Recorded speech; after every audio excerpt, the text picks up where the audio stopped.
নমস্কাৰ বন্ধুসকল, এজনে মোক প্ৰশ্ন কৰিছে যে ডি ভোটাৰৰ সমাধান কেতিয়া হ'ব।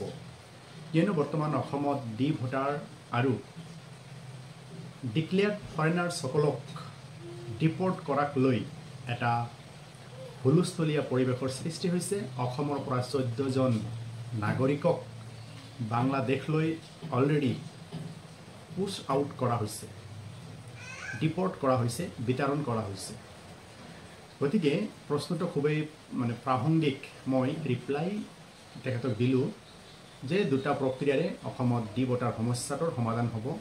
এটা হৈছে আইনী প্ৰক্ৰিয়া, যেনেকুৱা 2005 চনত সৰ্বানন্দ সোণোৱাল চাহাবে উচ্চতম ন্যায়ালয়ত গোচৰ ৰুজু কৰিছিল আৰু IMDT এক্টখন উচ্চতম ন্যায়ালয়ত শুনানি হোৱাৰ পিছত অসাংবিধানিককৈ IMDT এক্টখন বাতিল কৰি দিলে। গতিকে এই ডি ভোটাৰ সংক্ৰান্তত যিটো আপোনাৰ ফৰেনাৰ্ছ এক্ট আছে 1946, এই ফৰেনাৰ্ছ এক্টখন বনাইছিল আপোনাৰ ব্ৰিটিছ চৰকাৰে ব্ৰিটিছ ভাৰতত থকা পৰ্তুগীজ তাৰপিছত বাৰ্মিজসকলক চিনাক্ত কৰিবৰ কাৰণে।